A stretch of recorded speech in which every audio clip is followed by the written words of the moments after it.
नमस्कार, आपका हमारे न्यूज चैनल UK24 न्यूज में स्वागत है। मौसम समाचार। उत्तराखंड में लगातार बढ़ रहा तापमान, दिन में घर से निकलना हुआ मुश्किल। उत्तराखंड के विभिन्न जनपदों में आज मौसम शुष्क रहेगा। देहरादून मौसम विज्ञान केंद्र देहरादून की ओर से आज कोई भी चेतावनी जारी नहीं की गई है। लगातार चल रहे बारिश से लोग बेहाल हो रहे हैं। यही नहीं, दिन में तो चटक धूप के कारण लोगों का घर से निकलना मुश्किल हो गया। वहीं आज गुरुवार को भी गर्मी से राहत मिलने की कोई संभावना नहीं दिख रही। हालांकि पर्वतीय इलाकों में अभी भी सुबह शाम गुलाबी ठंड बरकरार है। अब बात करते हैं डीजल पेट्रोल के दामों की। रुद्रपुर में पेट्रोल 1.66 रुपए और डीजल 1.51 रुपए बढ़ा। हल्द्वानी में दाम स्थिर। देहरादून की बात करें तो आज पेट्रोल के दाम है 99 रुपए 49 पैसे, वहीं डीजल के दाम है 93 रुपए 1 पैसे। हरिद्वार की बात करें तो आज पेट्रोल के दाम है 98 रुपए 67 पैसे, वहीं डीजल के दाम है 92 रुपए 24 पैसे। रुद्रपुर की बात करें तो आज पेट्रोल के दाम है 98 रुपए 92 पैसे, वहीं डीजल के दाम है 92 रुपए 41 पैसे। हल्द्वानी की बात करें तो आज पेट्रोल के दाम है 98 रुपए 61 पैसे, वहीं डीजल के दाम है 92 रुपए 19 पैसे। जानिए आज देश और प्रदेश में क्या कुछ रहेगा खास। राज्यसभा की 13 सीटों के लिए चुनाव। राज्यसभा की 13 सीटों के लिए आज द्विवार्षिक चुनाव होंगे। संसद के उच्च सदन की जिन 13 सीटों पर चुनाव होना है उसमें पंजाब की 5, असम की 2, केरल की 3 तथा हिमाचल प्रदेश, नागालैंड व त्रिपुरा की एक सीट शामिल है। महंगाई के खिलाफ कांग्रेस का देशव्यापी आंदोलन। पेट्रोल, डीजल, रसोई गैस और कई खाद्य वस्तुओं की कीमतों में बढ़ोतरी को लेकर आज से कांग्रेस सरकार को घेरने के लिए 3 चरणों में महंगाई मुक्त भारत अभियान चलाएगी। आज महंगाई के खिलाफ कांग्रेस का देशव्यापी आंदोलन किया जाएगा। महंगाई मुक्त भारत अभियान। उत्तराखंड में भी कांग्रेस कार्यकर्ता सार्वजनिक स्थानों पर गैस सिलेंडर को माला पहनाकर विरोध प्रदर्शन करेंगे। प्रदेश में जिला, विधानसभा और ब्लॉक स्तर पर कार्यक्रम आयोजित किए जाएंगे। जिला स्तर पर महंगाई मुक्त भारत धरना एवं मार्च आयोजित किए जाएंगे। रूस के विदेश मंत्री का भारत दौरा। रूस के विदेश मंत्री सर्गेई लावरोव आज से 2 दिवसीय आधिकारिक यात्रा पर भारत आ रहे हैं। यूक्रेन के खिलाफ 24 फरवरी को रूस द्वारा शुरू किए गए सैन्य अभियान के बाद यह उनकी पहली भारत यात्रा है। Uttarakhand chess championship. उत्तराखंड शतरंज चैंपियनशिप आज से 2 अप्रैल तक खेली जाएगी। ये प्रतियोगिता किच्छा रोड रुद्रपुर स्थित स्कूल में आयोजित की जाएगी। प्रतियोगिता 8, 10, 12, 14, 18 एज ग्रुप में खेली जाएगी। प्रतियोगिता में हिस्से लेने के लिए खिलाड़ी का AICF में रजिस्ट्रेशन अनिवार्य है। Children education allowance claim. करोड़ों केंद्रीय कर्मचारी और पेंशनर्स जो कोरोना महामारी की वजह से चिल्ड्रन एजुकेशन अलाउंस को क्लेम नहीं कर पाए थे, वो अपना क्लेम कर लें। आज आखिरी तारीख है। इसके लिए किसी ऑफिशियल डॉक्यूमेंट्स की भी जरूरत नहीं होगी। पैन आधार लिंक की लास्ट डेट। पैन को आधार कार्ड से जोड़ने की आखिरी तारीख आज। अगर दोनों डॉक्यूमेंट इस तारीख तक लिंक नहीं किए जाते, आपका पैन एक्टिव नहीं होगा। इसके कारण वित्तीय लेन देन जैसे बैंक का खाता खोलना, इनकम टैक्स रिटर्न्स, शेयरों में निवेश, म्यूचुअल फंड में निवेश जैसे काम नहीं हो पाएंगे। रिवाइज लेट रिटर्न भरने की आखिरी तारीख। वित्तीय वर्ष 2019-20 के लिए रिवाइज्ड या लेट रिटर्न भरने की आखिरी तारीख। इससे चूकने पर 10,000 रुपए तक का पेनल्टी लग सकती है। पीएम किसान सम्मान निधि स्कीम के लिए EKYC। पीएम किसान सम्मान निधि स्कीम के लिए EKYC कराने के लिए भी आखिरी तारीख आज ही है। अगर लाभार्थी किसान 31 मार्च तक ये EKYC नहीं कराते तो उनके खातों में स्कीम के 2,000 रुपए नहीं आएंगे। PPF NPS सुकन्या समृद्धि योजना। पब्लिक प्रोविडेंट फंड NPS या सुकन्या समृद्धि योजना में न्यूनतम राशि डालने की आखिरी तारीख आज। 31 मार्च के बाद ऐसे खाते इनएक्टिव हो जाएंगे और इन्हें दोबारा चालू करवाने के लिए पेनल्टी देनी होगी। पद संभालते ही एक्शन में आए वन मंत्री उनियाल। अपर मुख्य सचिव से भ्रष्ट अधिकारियों की मांगी फाइलें। उत्तराखंड कैबिनेट मंत्री सुबोध उनियाल को वन विभाग की जिम्मेदारी मिली है, जिसके बाद वो एक्टिव मोड में नजर आए। सुबोध उनियाल ने सबसे पहले ऐसे भ्रष्ट अधिकारियों के खिलाफ मोर्चा खोला है जिनके खिलाफ जांच होने के बाद भी अब तक कार्रवाई नहीं हो पाई है। वन मंत्री ने अपर मुख्य सचिव से ऐसे भ्रष्ट अधिकारियों की फाइलें मांगी है। डिफॉल्टर पुष्पांजलि रियल एस्टेट पर ED का शिकंजा। कंपनी डायरेक्टर की 31 करोड़ की प्रॉपर्टी सीज। दून के चर्चित पुष्पांजलि रियल एस्टेट डिफॉल्टर कंपनी पर एनफोर्समेंट डायरेक्टरेट ED ने आखिर का शिकंजा कसा है। पुष्पांजलि रियल्स एंड इंफ्राटेक लिमिटेड के निदेशक राजपाल वालिया और उनकी पत्नी पर मनी लॉन्ड्रिंग जांच के तहत 31 करोड़ 15 लाख की प्रॉपर्टी की गई है। देहरादून प्रवर्तन निदेशालय ने विधि के अनुसार पुष्पांजलि रियल्स एंड इंफ्राटेक लिमिटेड के डायरेक्टर राजपाल वालिया और उनकी पत्नी पर मनी लॉन्ड्रिंग रोकथाम अधिनियम 2002 के तहत धोखाधड़ी के मामले में बुधवार 30 मार्च 2022 को 31 करोड़ 15 लाख की प्रॉपर्टी सीज की। उत्तराखंड में जल्दी लागू होगी चकबंदी। 2023 से पहले बनेगा सैन्य धाम गणेश जोशी। उत्तराखंड में लगातार दूसरी बार बनी भारतीय जनता पार्टी की सरकार में कैबिनेट मंत्री के रूप में एक बार फिर से गणेश जोशी को अहम जिम्मेदारी दी गई है। मंगलवार को मंत्रियों के विभागों के बंटवारे में गणेश जोशी को सैनिक कल्याण विभाग के साथ साथ कृषि, उद्यान और ग्रामीण विकास जैसे महत्वपूर्ण विभागों की भी जिम्मेदारी दी गई। वहीं विभागों के आवंटन के बाद जोशी ने कहा कि सैनिक कल्याण मंत्रालय में वह पहले भी कई बड़े काम कर चुके हैं और 2023 से बड़े 5वां धाम यानी सैनिक धाम का काम पूरा करना उनका सबसे प्राथमिक लक्ष्य है। विभाग मिलते एक्शन में दिखे सौरभ बहुगुणा, बोले रोजगार सृजन पर रहेगा फोकस।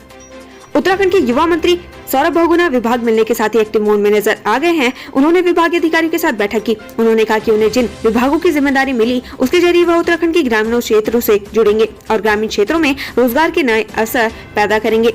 चुनौतियों से ऐसे निपटेंगे। कैबिनेट चंदन राम दास घोटालों की करवाएंगे सख्त जांच।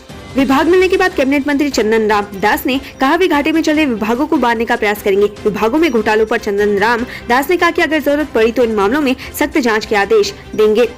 सरकारी विभाग 4 करोड़ 36 लाख का पीए पानी अब बिल देने में कर रहे आनाकानी।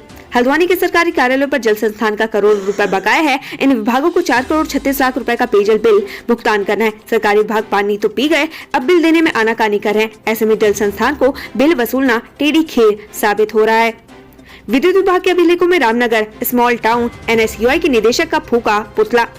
रामनगर को स्मॉल टाउन का दर्जा दिए जाने पर आक्रोशित एनएसयूआई के छात्रों ने पूर्व अध्यक्ष सुमित लोहनी की अगुवाई में विद्युत कार्यालय में पहुंचकर उत्तराखंड पावर कॉर्पोरेशन के एमडी का पुतला फूका। वन विभाग के मुस्तफा समेत 4 तस्करों को किया गिरफ्तार। लाखों रुपए की अवैध लकड़ी बरामद। उत्तराखंड में वन तस्करों का खौफ बना हुआ है। मामले के तहत हरिद्वार जिले में वन तस्कर बीते कुछ दिनों से लगातार ग्रामीण क्षेत्रों में हरे बहुमूल्य प्रजाति के पेड़ों पर आरिया चला रहे हैं। इसको लेकर आज एक बार फिर से हरिद्वार वन प्रभाग के हरिद्वार रेंज ने बड़ी कार्रवाई की है। मुखबिर की सूचना पर वन महकमे की टीम ने कलिया क्षेत्र में 4 लोगों को लाखों की कीमत की सेमल की लकड़ी के साथ गिरफ्तार किया है। त्रिवेंद्र सिंह रावत पहुंचे रुड़की मछली पालन प्रोजेक्ट का किया निरीक्षण। मत्स्य जीव सहकारी समिति के मछली पालन फार्म थितकी का निरीक्षण करने पूर्व सीएम तीरथ सिंह रावत पहुंचे। इस दौरान उन्होंने कहा कि किसान भाई भी अपने कम भूमि होने पर भी छोटे तालाबों में नई टेक्नोलॉजी के साथ मछली पालन कर सकता है। रुद्रपुर पुलिस ने किया फैक्ट्री में हुई चोरी का खुलासा। 3 आरोपियों को किया अरेस्ट। रुद्रपुर पुलिस ने बीते दिन बंद फैक्ट्री में हुई चोरी का खुलासा कर दिया। इस मामले में पुलिस ने 3 आरोपियों को गिरफ्तार किया है। रुद्रपुर कोतवाली का शस्त्रागार देख भड़के सीओ, ग्रेनेड भी एक्सपायरी डेट के मिले।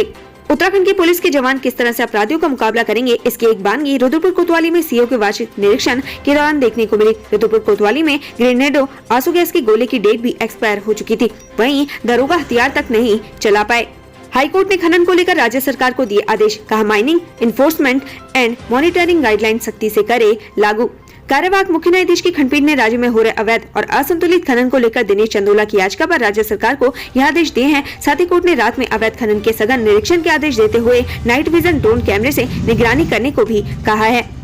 महंगाई के मुद्दे पर पत्रकार ने पूछा सवाल तो भड़के रामदेव, बोले नहीं दूंगा जवाब, आगे पूछेगा तो ठीक नहीं। देश में बढ़ती बेरोजगारी और महंगाई के मुद्दे को लेकर 2014 में मुखर रहने वाले बाबा रामदेव का एक वीडियो सोशल मीडिया पर तेजी से वायरल हो रहा है। वायरल हो रहे वीडियो में बाबा रामदेव महंगाई के मुद्दे को लेकर पूछे गए सवालों पर भड़कते हुए नजर आ रहे हैं। इस वीडियो में बाबा रामदेव लगभग धमकी भरे अंदाज में पत्रकारों को डांटते हुए सुने जा रहे हैं। 5 साल बाद 3 अप्रैल को होगी उत्तराखंड पीसीएस की परीक्षा। नैनीताल में बनाए गए 110 केंद्र। उत्तराखंड पीसीएस परीक्षा को लेकर नैनीताल जिलाधिकारी धीराज सिंह घबराल ने बुधवार को नियुक्त नोडल अधिकारियों, सेक्टर मजिस्ट्रेटों व केंद्र प्रभारियों की बैठक ली। जिलाधिकारी ने बताया कि उत्तराखंड सम्मिलित राज्य सिविल प्रवर अधीनस्थ सेवा प्रारंभिक परीक्षा 2021 को नैनीताल जनपद में 110 परीक्षा केंद्रों पर रविवार को कराई जाएगी। हंगामेदार रहा इस सत्र का दूसरा दिन। कांग्रेस ने धामी सरकार को महंगाई के मुद्दे पर घेरा। विधानसभा सत्र का दूसरा दिन हंगामेदार रहा। एक तरफ सदन में कई विधेयक और अध्यादेश पटल पर रखे गए, वहीं दूसरी तरफ विपक्ष ने महंगाई के मुद्दे को लेकर नियम 58 के तहत सवाल खड़े किए। इस दौरान सदन में जमकर हंगामा हुआ। संतोषजनक जवाब न मिलने पर विपक्ष ने सदन से वॉकआउट किया। विधानसभा की कार्रवाई अनिश्चित काल के लिए स्थगित कर दी गई है। अतिक्रमण की जद में आई पुलिस चौकी होगी ध्वस्त। डीएम ने नगर निगम को दिए आदेश।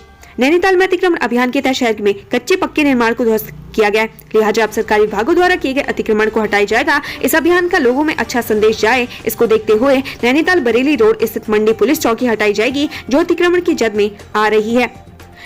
कांग्रेस से निष्कासित अकील अहमद का ऐलान। देवभूमि में खोलेंगे मुस्लिम यूनिवर्सिटी। 2024 में हरिद्वार से लड़ेंगे चुनाव। उत्तराखंड में मुस्लिम यूनिवर्सिटी का विवाद खत्म होने का नाम नहीं ले रहा। कांग्रेस से निष्कासित किए गए पूर्व प्रदेश उपाध्यक्ष अकील अहमद ने ऐलान किया है कि वो 2024 में हरिद्वार से लोकसभा चुनाव लड़ेंगे, चाहे उनके सामने हर्षावत ही क्यों न हो। साथ ही उन्होंने कहा कि वो देवभूमि में एक मुस्लिम यूनिवर्सिटी जरूर खोलेंगे। इसके लिए वो जगह की तलाश भी कर रहे हैं। शासन ने आरक्षित वन क्षेत्र में निजी कंपनी को दी खनन की अनुमति, डीएफओ ने डीएम को लिखा पत्र। उत्तराखंड शासन के नियमों को ताक में रखकर नंधौर वन्य जीव अभयारण्य इस इको सेंसिटिव जोन आरक्षित वन क्षेत्र में एक निजी कंपनी को खनन की अनुमति दी है। इस संबंध में डीएफओ ने नैनीताल जिलाधिकारी को पत्र लिखा है। दिव्यांग बहन के सपनों की उड़ान को 2 भाइयों ने दिए पंख, डोली में पहुंचा रहे परीक्षा केंद्र।